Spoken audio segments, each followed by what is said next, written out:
Menujem sa Ľubomír Vošanský, mám 55 rokov, som ženatý, spolu s manželkou máme dve dcéry, študentky.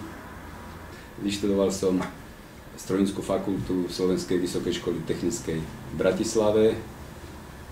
Po revolúcii som dve volebné obdobia bol starostom v obci Jacovce.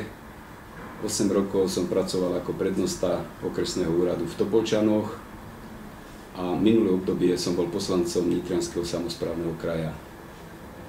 Rozhodol som sa i v tomto období kandidovať za poslanca, pretože si myslím, že by som mohol prospech tohto kraja zužitkovať svoje skúsenosti, ktoré mám v samospráve i v štátnej správe.